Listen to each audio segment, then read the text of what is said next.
Men are to love their wives the way Jesus loved the church.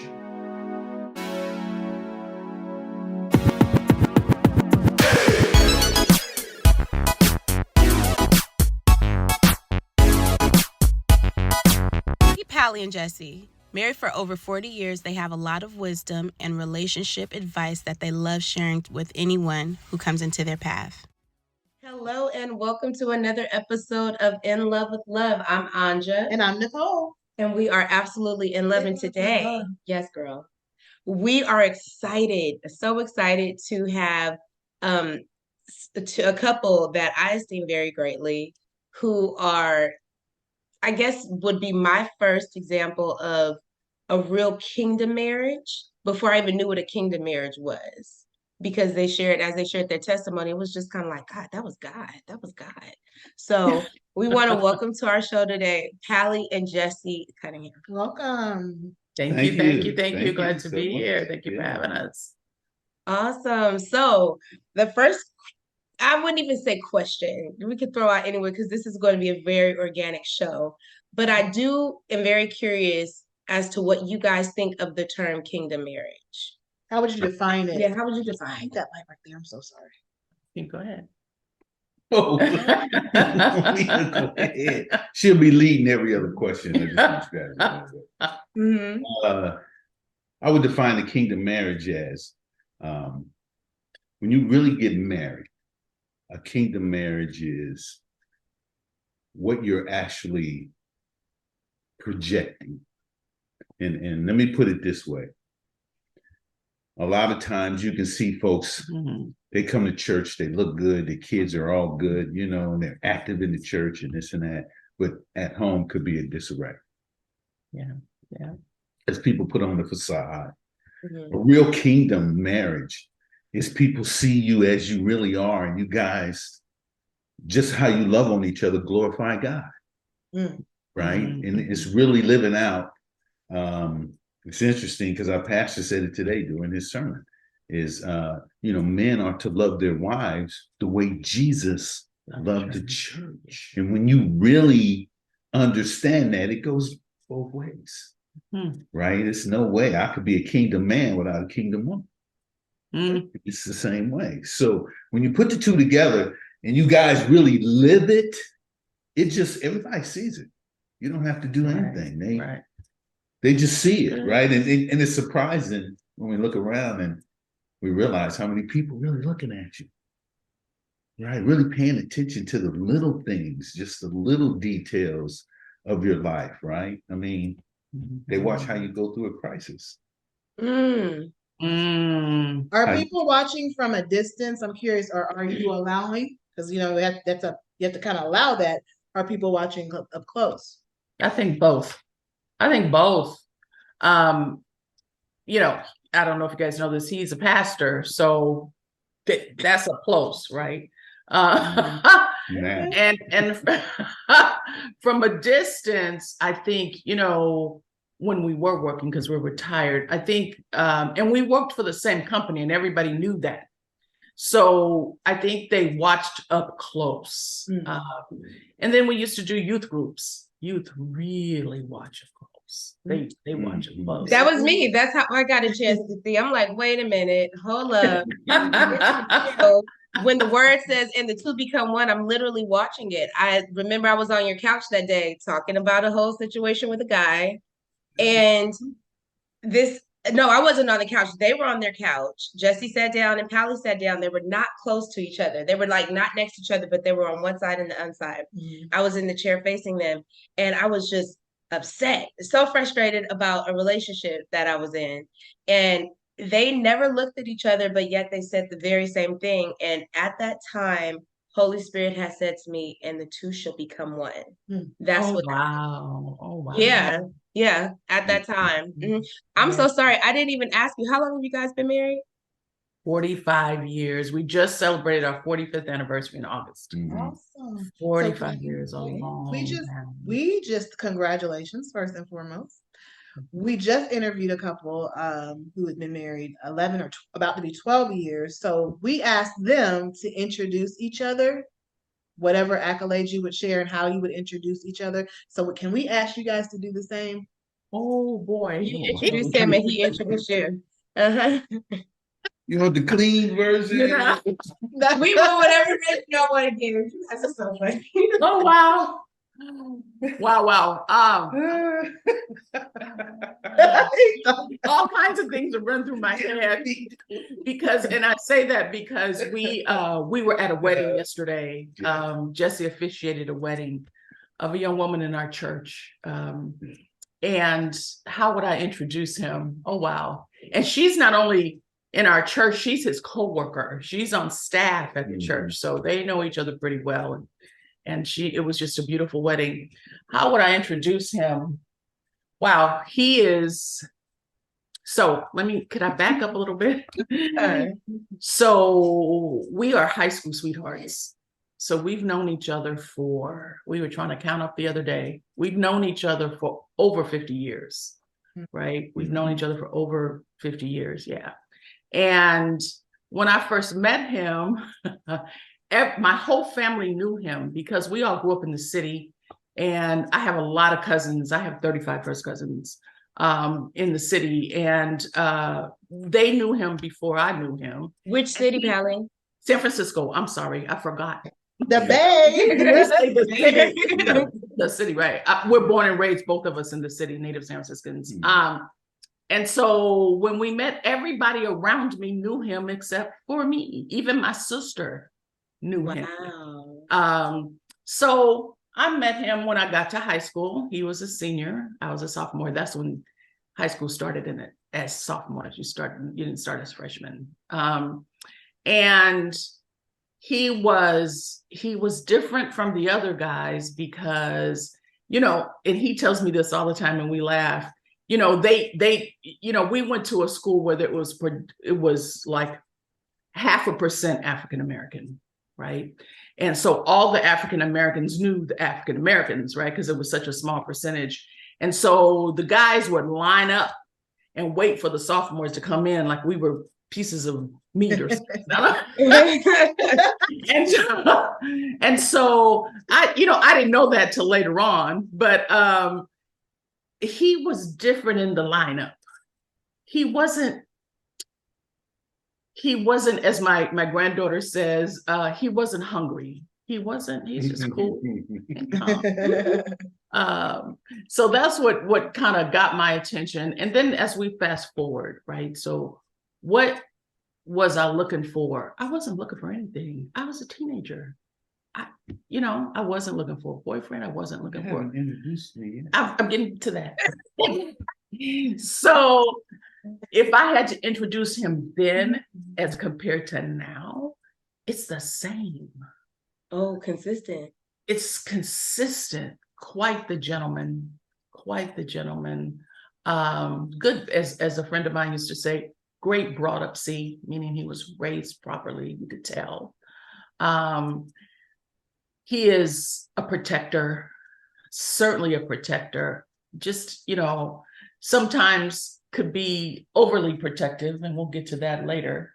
And here's an example, we're turning on the computer, and this is my computer that I use all the time. And he's going to tell me, push this button. I'm like, what are you doing? You don't even use this computer. You use it more. I mean, just overly sometimes.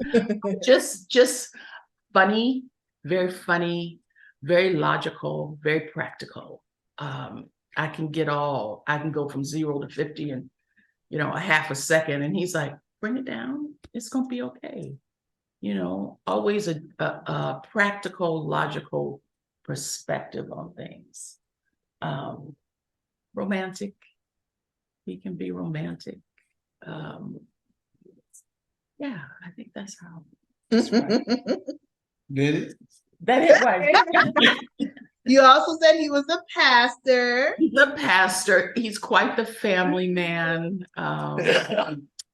He wanted to have, a basketball full of kids, a basketball team, because he comes from a small family, but I come from a big family. So definitely a lover of kids and young people. And still is. He's Papa. He is Papa, for sure. Okay. Well, Jesse, now you introduce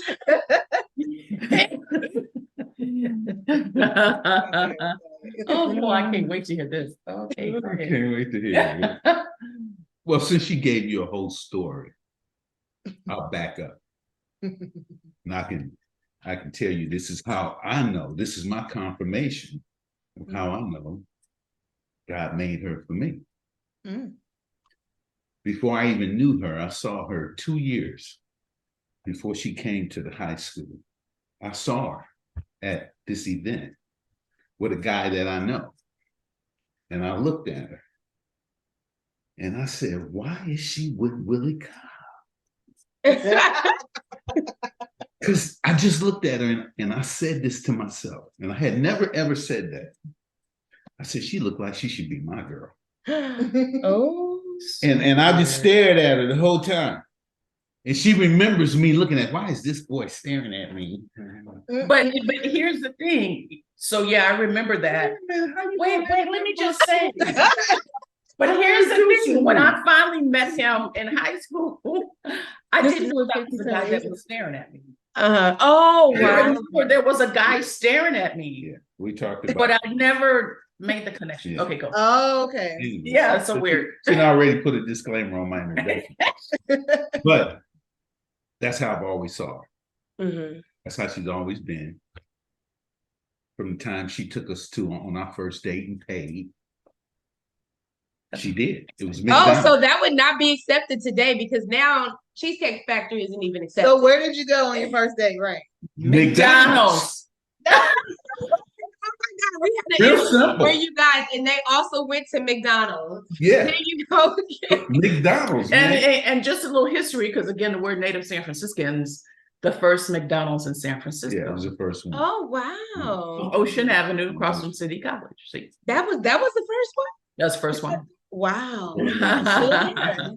Wow. Yeah. So the way she said I was different, so was she. Wasn't like all the rest of the girls. Mm-hmm. She was quiet. I Right. believe now. You know, I grew up. If I describe myself, I always tell brother. I say I'm just a brother from the hood. Mm-hmm. I had two parents that made sure I made the right decisions. Right. That's all. Right. And she's always been that different, quiet kind of girl. Right. And I didn't know she was so, I don't know, bourgeois. I can't believe you. Till it was too late. That's what his mother. No, it's too late. You're already in love.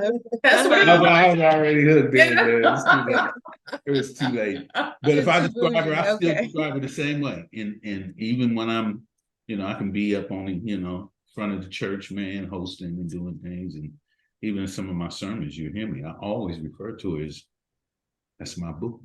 Mm-hmm. This was way back before boo was even. You guys have right. Before they made songs. Yeah, and all that. It was like, she looked like she should be my girl. And at the time, they had a song that was called Jesse's Girl. Oh. Yeah, and I was like, yeah, this is. That's Jesse's Girl. Okay, so wait. Who? I want to know because I like old school songs. Like, who wrote that song or who? Man, performed I it? don't even know. I'm gonna have to look it up. Okay. Yeah. If you go in and type it in and say Jesse's Girl, it's a bunch of people who wrote that song. Probably remade it too. Okay. Nice. So that's how I introduce her. That's so beautiful. I love it. Jesse's girl. Jesse's girl. Hallie is Jesse's girl. Jesse's so girl. You guys have been married a really long time. That is a long time. That's a long time. Not how did you stay together? Because that's not it. When did you make the solid decision that this was it? You mean like to get married or? No, to get married and then also to stay married. Well, that's a good question because we also talked about this. We do marriage counseling, so we talk about this stuff all the time, right? We said at the onset, we will never talk about the D word. It's not in the cards. It's not something we're going to talk about in our house. Divorce. Mm-hmm. We are not going to do that. this is, we both come from families that, back in our day, you guys, they didn't even talk about divorce. If my aunt and uncle got divorced, we didn't know till we was grown. Yeah. Like, what? She had another husband? Yeah. We didn't even know. What? We agreed early on, we would never, that's just not on the table. That's not going to happen. Not an option. Not an option. So, and here's the thing, we made a commitment and we didn't even know what it looked like. Yeah. That's how green we were. Right. Right. I'm 21, she's 19. Don't nobody get married like that no more. Right? And we didn't know what anything looked like, but we made a commitment that it was gonna work. Okay. Simple as that. It's like, yeah. And the one thing we do it not so much now because we're too far in. We don't really argue that much anymore. If we do, it's about, yeah, you're okay. You go to your men's den and I'm going to my diva den, and we going about an hour. Somebody will say, "What we have for dinner?" "Oh, I don't know. You want to go out?" We just don't. It's just not that big of a deal. But we would, even when we would argue early on, and get into a heated argument about something, we just said, okay, well, we're gonna work it out. We're just gonna wait to see what's gonna happen, because divorce is not on the table. That's just not an option. That's not gonna happen. And you got to remember, when we first got married, we knew God. Listen to what I'm saying. We knew him. We weren't committed. Right. We were not to him like we are now. It was because we was raised in church, so we took God for granted. Now, when you're raised in church, man, you just get up and you go every Sunday. After a while, it's just what you do. You don't really develop a relationship with God, right? And then it's at some point in your marriage where you need him. Right. I don't know what I'm doing. I don't have a clue. And as he mentioned earlier, we got married very young, 19 and 21. I was still in school, and we had to grow up together. We had to go. Jesse was always, I should have said this in your intro. I'm sorry. He was always very mature for his age. Always very mature. So, and I'm the baby of the family. Spoiled, just spoiled by my parent. Not so much my parent, my dad. So he married this young, spoiled teenager. Really, I think. Right. So at some point, we just said, let me tell you guys a story. So we got many stories, right? So when we got married, Jesse loves this story. In the church, my dad and Jesse were in the back before, everybody came out. And you could tell that part of the story. So her dad, right? And like she said, she's the baby of all her brothers and sisters and all that. And her dad really loved me. I knew he loved me. There was no doubt about that. But we got to the church. He comes to the back of the church. And he comes up to me and he shakes my hand. Right? And he says, "Now, when you get tired of her, you bring her back where you got her from. You understand?" And I started laughing. Of course. He squeezed my hand a little tighter, pulled me closer to him, and said, "Do you understand?" I said, "Yes, sir." Right. Yeah. That story was such a good indicator of how spoiled I was, because the first argument we had, you went home. My daddy said to bring me home. My daddy said to bring me home, so I want to go home. He's like, so I called my mother, right? I called the house, and my mother answers the phone, of course. Mom, I'm crying and everything. Mama, I'm coming home. She's like, "Oh, hold up. Well, I'm gonna be right there. I'm on my way." Yeah. Wow. And over. And she was like, "You need to grow up. You cannot have everything your way. You are not, this is a marriage," and the whole speech. Yeah. She and I she was waiting. It sounds like she was waiting for it. But was her mindset or dad's mindset did they think that you guys were too young? They didn't Never necessarily. said I that. don't know. Our parents Neither one of our parents said ever that. said that. Now, Okay. a whole bunch of Other people did. Oh yeah. Whole bunch of other Oh, family man. members. Yeah. We even had one of our favorite teachers in high school. When she found out we were getting married, she's like, "You are too young. Mhm. It is never gonna last." It's never gonna. Oh, She wow. said it to my face, Yeah. right?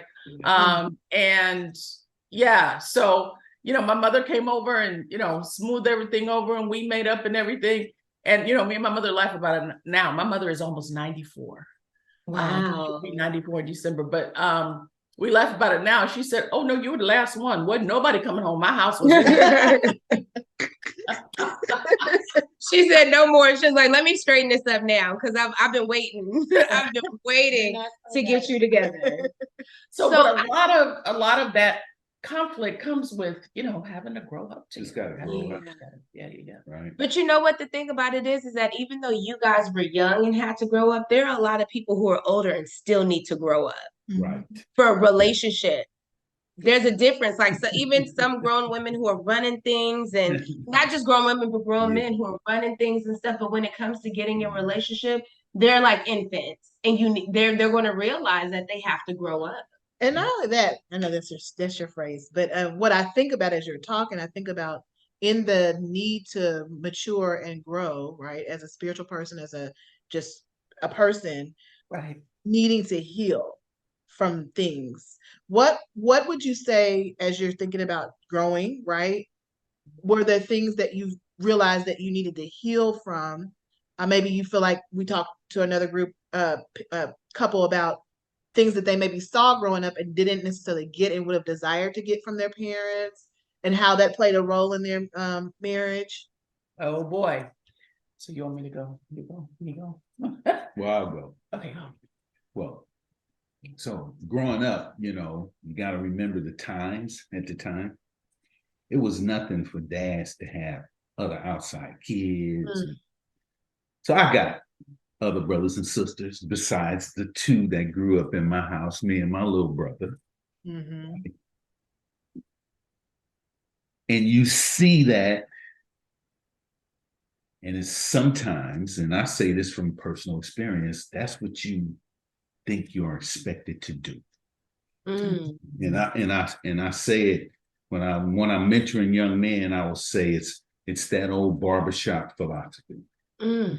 I used to sit in the barbershop and listen to the old dudes talking about, oh man, the old girl at home ain't acting right. So I went over to my babe's house and boo, boo, boo. So you just thought that was just what you were supposed to do. You thought it was wrong. Right? For me, that was breaking the chain. Not being, laying babies all over the place and running women all over the place. That was one of the things I had to break. And then when I was and I remember hearing my mom and dad fight because my mom would confront them about it. And I was like, I used to ask my mom, why you don't leave Dad? And she would just cry. And she would say, because I'm. And I used to go, make no sense to me, right? Right. But then you grow up, you get married, and the minute you make that commitment, every girl who ever looked at you all of a sudden want to talk to you. Yeah. I was like, you gotta be kidding me. Tell it, Jesse. No, seriously, we don't hear this perspective, so tell it. It's like you get attacked by the devil. It's basically this, and it's the same way in your spiritual walk. You're gonna be tested. You're gonna be tested. I don't care. I tell every young man, the minute you get married, you're gonna be tested, man. They go, why?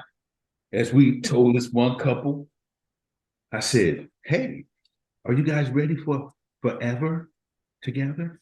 And she started crying. Oh. She started crying. She said, oh my goodness, forever? She had never even thought about it like that. The week was 2 weeks away. Yeah. And I was like, absolutely, forever. Forever. Yes. And after they left, it was so funny. And I'll go back to something else Justin said when we talk about healing. I'll get back to that. When they left, I went, why isn't she thinking forever? Why, and then they came back and we kind of talked it out and they're happily married now. But so healing for me was, so my mom was always a stay-at-home mom. She was that Proverbs 31 woman. Cooked, cleaned, took care of the kids. My dad worked 2 jobs, so she did not have to work. Had material things, but was never home, right? So when I got married, I was like, I want a guy that's home at 5 or 6 o'clock. And he can fix the kid. My daddy couldn't even screw in a light bulb. Anything happened around the house, he would say, call the man, just call the man, because he didn't do anything, right? My mom did more repairing than he did.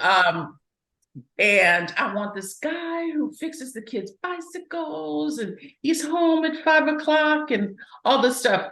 And not only did my mom do all that, because he had like an hour and a half between jobs, she ran his bathwater. She fixed his plate and put it on the table so it would be, and I watched all this and like, oh no, I'm not doing none of that, right? And so I ran as far as I could from that. Give me a job, I'm going to school, and give me a job. I'm gonna have my own money. He would have to give her money. I was like, oh no, that is not my thing, right? So we get married, we have our first kid, and I was home for the first with Trinice. I was home for the first 3 years. I was home, stay-at-home mom for the first 2 years. After like a year, probably around 2.5 years, I was like, I gotta get a job. I'm turning into my mother. Oh my God, this is horrible. This is horrible. And then fast forward, I get a job and I'm working and I'm, working mom, had 2 kids by then, tired. I'm like, okay, I changed my mind, Jesse. I'll stay home now. I stay home now. See, and he wanted to stay at home mom. He thought he married my mom. Oh, he thought he married my mom, right? I couldn't cook. I didn't care about cooking. I didn't, right? So I was like, okay, I quit now. I'm done with it. He's like, oh no. Wow. So we had to really, and the other part of our relationship was we were raised so differently. Okay. We are quite still are very, very opposite. Very opposite. Oh, still are. Oh, still are. Very much so. And it still works. Oh yeah. Still works. That's the best part. Wow. Yeah, we are. If he says up, I say I think it's down. If he says left, I think it's right. Seriously, what we gonna go eat? Steak, seafood. Oh, sushi. Let's have sushi. I mean, it's like that. It's like that. Everything. I'll give it to you this way. We had the house remodeled a few years ago before we retired, right? We went to the carpet store. If you want to pick some carpet, finally, she just wore me down. I was give whatever you want. Just get it. Like that. Because one week we would decide, let's get this one. This she was on some app. No, let's go look at this other one. Oh. I'm like, let's make a decision. Let's make it this color. Nope, it's gonna be the opposite. Whatever, it's just how it goes. But as I'm watching you guys, I'm still like, honestly, that makes it not boring. And guys, it's like, you guys seem like such good friends. Yeah, we are. That it just the friendship. Yeah, the friendship, like that seems like the serious foundation of it all. Like, and did that have to? I mean, friendship grows, but did you have a strong foundation, and it had to really grow? Like, no, in the beginning, so we always just what's interesting is we tell people, we always wanted to be together. I mean, she was raised in church, and it's something, people don't know about my wife. I always say this. She wanted to share.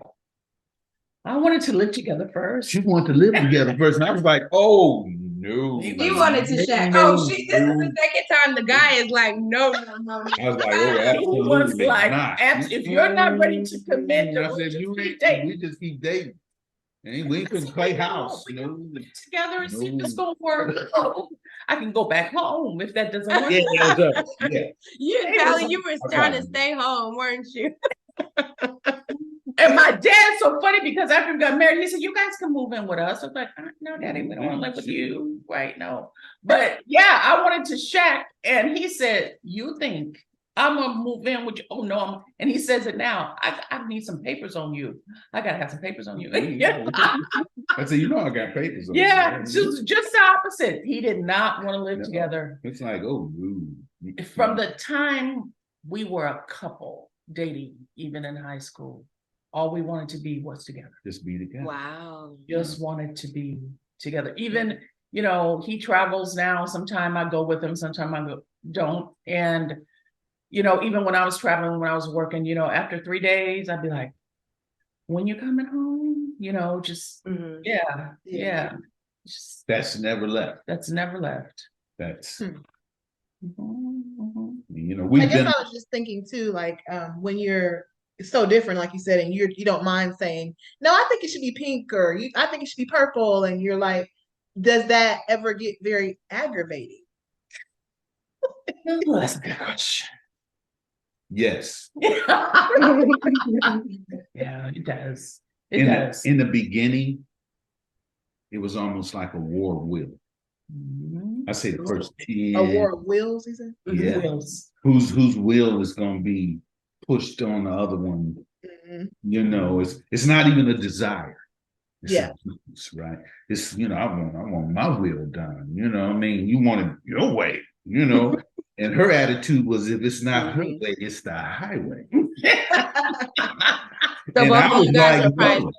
Right. And I'm like, we'll sit up and fight all night. Yeah. Until we work it out. Okay. I would never, it's just me. It gotta be right. It gotta be settled. So we had that was our rough spot in the beginning. Yeah. How do I do that and still take how she feels into consideration? And how do I hear her and still keep what I'm trying to project or get across or whatever. Right. I mean, that's really good. That's good. And my, talking about healing and things because we bring all our baggage into a marriage relationship. You bring all that upbringing, and my thing was, and I told you guys about how my mom did everything for my dad because she was that was her way of loving, right? Yeah. I was like, if I give into his will, then now he's bossing me around. Now he's telling me what to do. Now he's trying to control me. Now we laugh about that now because he'll do something. He'll say, I don't know, we'll be coming down the stairs together and we might bump into each other and go, oh, you need to move. No, you move. No, you move. No, you move. No, you're trying to control me. You're trying to control me.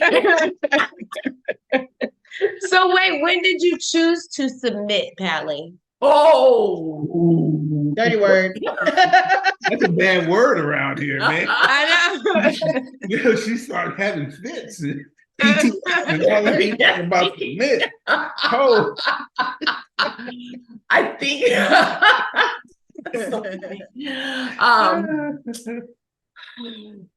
God. When my relationship with God became stronger, when I really knew I was saved, when I really knew I wanted God to control my life. And you know what? He said the scripture earlier, love your wife like Christ loves the church, right? And when I realized that that's how much he loves me, because he shows it every day. And I just said, you know what? You kind of like are selfish, aren't you? Like, I mean, I was, as he says, you're ministering to yourself. I started thinking, God wouldn't have this, and submission is not obedience, so to speak. Submission is not control. We had a Bible teacher at work. We used to have Bible study during lunchtime, and she's a great woman of God, Katina Harris. And she talked about submission one time. She said remember the word submission. The first part of the word is sub, and sub means to get under and support. And a light bulb went off, like, it's not control, it's not, it's just to support, right?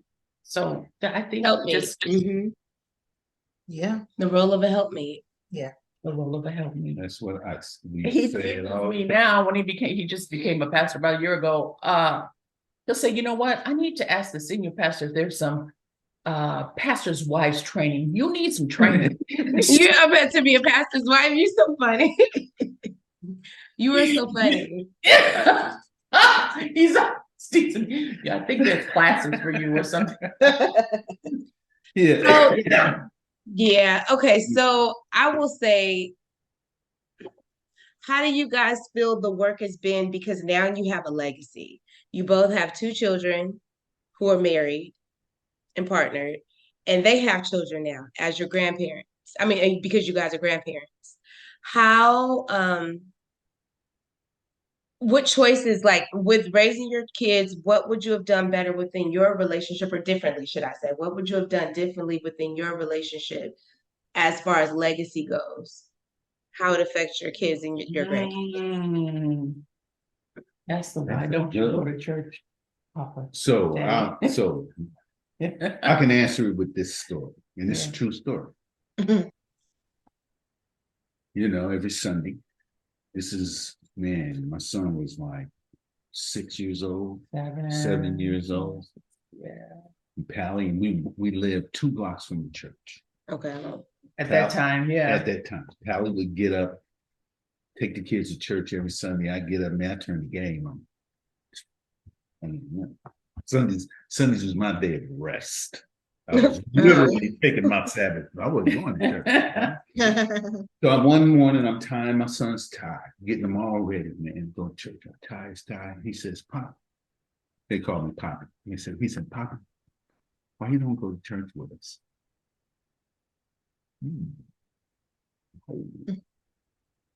One thing I always said, I would never lie to my kids. I didn't have an answer for them. I didn't. I'm not going to say because, church is something more. I didn't have an answer for them. And that's when I said, we knew God.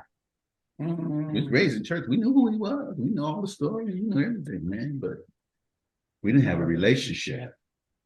I looked at my son and I said, well, you know what? That's a good question, son. I tell you what, Papa started coming to church with you when the inspirational choir sings, because when they was good, boy, man. They sung once Other than that, they sung once a month. Other than that, it was boring. I mean, I'm just being honest, right? I said I'll try once a month. And I started going once a month. Once a month turned into twice a month. Well, God was just whispering. Every Sunday. Well, I got rebaptized. Rest is history. If I could go back and do anything, I would have started that right from the beginning. Yeah. You bring your kids up in church with their daddy. Wow. Wait. I was at a conference this past weekend, and they literally said, research shows that when 73% of the time when the father is the one that's saved, 73% of the family has a chance to be saved. But when it's the opposite, the mother, I think it's like 40, or it's a lot significant, like it's significantly lower. So when a father is saved, because the father is the head of the household, when the father is saved, everybody has a higher chance of being saved. Yeah. If it was anything, I'd do that over. Yeah. Okay. I'd be going with them right from the start. Yeah. And that's true history. Pally talked about submitting. That's what that means. You submit under the man who's following God. That brother ain't following God. If he ain't following God, he's leading his family down a hard road. Right. Yeah. And, you know, Just that's we talk to couples about, you know, you guys know the Bible story, you know, equally yoked, being equally yoked. And so, you know, we've had couples that we've talked to that, you know, maybe she's saved and he's not. Or even some that just I like this guy and I'm gonna marry him anyway because he doesn't know God, it's okay, right? And so, you know, our senior pastor, he'll say, I don't believe in dating. You know, you date to marry, right? You date to marry, right? And I'm like, well, Pastor, I don't know. But anyway, that's a whole nother it's a episode. whole nother You episode. mean like marry and then date like that? That's what he's saying? No, like, No, he's you're meaning date Or and then courting, like the yeah. courting process. Yes. Yeah. Okay. Okay, so what was I going with that? But we believe, you know, Jesse and I, and here's another difference. He grew up Catholic, right? I grew up traditional Baptist church, right? Okay. Church, right? And then we have couples that the guy may not be a believer, but he's open. He's open to learning, right?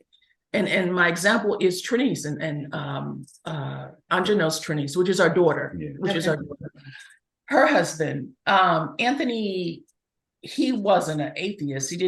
He never went to church. His mom, he was a single mom, never took him to church, never knew anything about church, but was open to saying, and he has great character too, though. When we were just talking Yes. earlier to somebody else about character, like when I think about Anthony, or just he's a good guy with great character. So he may have not been Christ focused, but he has the tenets of Christ.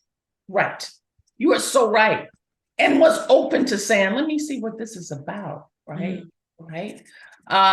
So I guess my point in saying all of that is don't necessarily give up on somebody because they just don't know. They just don't know. And Andrea, you just said it. The character. Look at the character first. Thank you for watching and tune in next time for In Love with Love.